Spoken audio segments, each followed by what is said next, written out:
Nous sommes la moyenne des personnes que nous fréquentons.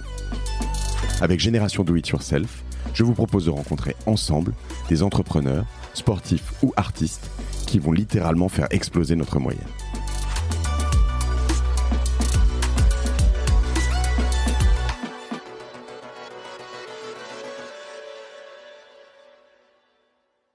J'avais 14 ans parce qu'il fallait que je me paye mes études.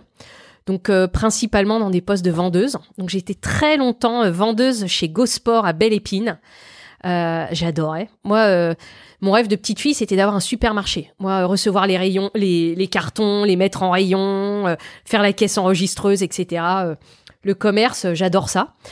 Donc voilà, j'ai été vendeuse pour me payer mes études. Et assez vite, j'ai compris que pour m'en sortir, il fallait que je travaille beaucoup et aussi que je fasse entre guillemets une grande école, ce qui est plus le cas aujourd'hui, hein, donc ça c'est une vraie victoire. Mais il fallait que je fasse une grande école pour mettre ça sur mon CV et pouvoir atteindre des entreprises dans lesquelles je pouvais pas travailler autrement. Donc j'ai eu un parcours un peu sinueux parce que moi j'étais dans un lycée de banlieue, donc faire un bac littéraire dans un lycée de banlieue c'était pourri. Donc il fallait que je fasse un bac scientifique. J'étais pas trop. J'adorais les maths et les sciences, mais j'étais pas super bonne. Donc j'ai eu un bac C du premier coup hein, quand même. Hein. Mmh. Mais voilà. Mais qu'avec des super notes en littéraire. Ensuite j'ai fait une prépa, une hippocagne. J'ai adoré, mais j'ai trouvé ça très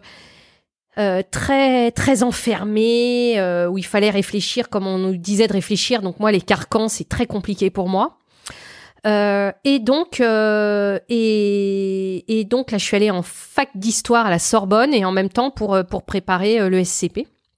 Voilà. Et en sortant de l'ESCP, mine de rien, quand même, ce label sur le CV de là où je venais était super important. Je vais faire une pause là-dessus parce que c'est en fait d'où ça sort tout ça. Tu vois, je veux dire avant de revenir sur mais tu vois quand t'es fille unique sans papa avec ta mère qui visiblement avait un peu de elle était secrétaire et puis elle était sous le choc encore en trauma etc.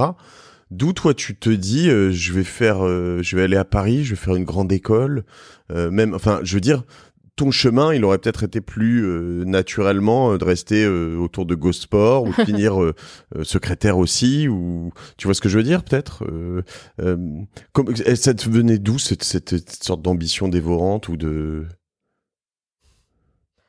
la rage. Ouais.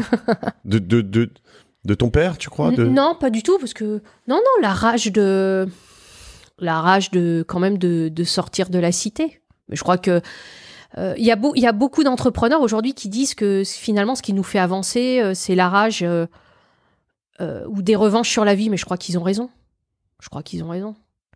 Ouais, quand on voit mine de rien, on voit Steve Jobs, orphelin, adopté, on voit Elon Musk qui se fait taper par son père, on voit tu vois tous les entrepreneurs. Alors je dis pas que il faut avoir été battu ou adopté ou perdre ses parents pour être un entrepreneur, mais il faut quand même, pour se lever tous les matins, se prendre des claques dans la figure, mais tous les jours, et y retourner le lendemain matin, il faut quand même avoir un truc dans le bide qui fait qu'on se lève et qu'on a la force d'y retourner, quoi.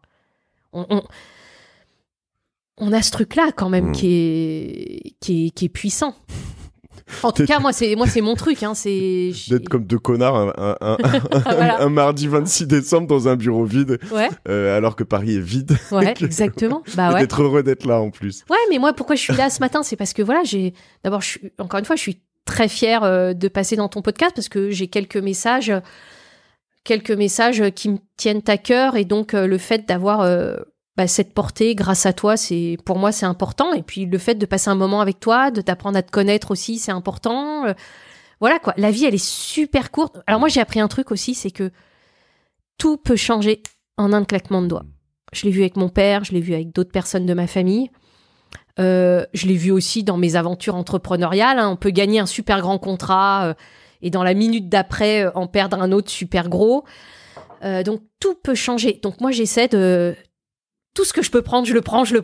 Alors ça, c'est certainement aussi le fait d'avoir manqué quand j'étais petite. Tiens, Ça, c'est un truc intéressant. C'est vraiment le fait d'avoir manqué quand j'étais petite. Donc, tout ce que je peux prendre, je peux prendre. Et après, comment j'ai eu cette envie encore une fois, la curiosité, quoi. Je regardais à l'époque, je regardais beaucoup la télé. J'essayais de lire tout ce que je pouvais. Donc, j'ai travaillé dans une librairie. Donc là, j'adorais parce que quand il n'y avait pas de clients, les propriétaires de la librairie L'Enfant à Vitry-sur-Seine m'autorisaient à lire les livres. Donc, j'ai lu. Donc, en fait, je me suis cultivée comme ça, quoi, vraiment. Et je me suis dit, mais Steph, vas-y, avance. Et encore une fois, après, des rencontres de la vie, hein, le réseau, les rencontres, c'est tellement important. Et moi, c'est ça qui a fait mon parcours professionnel. Hein. Je peux t'en reparler si tu veux.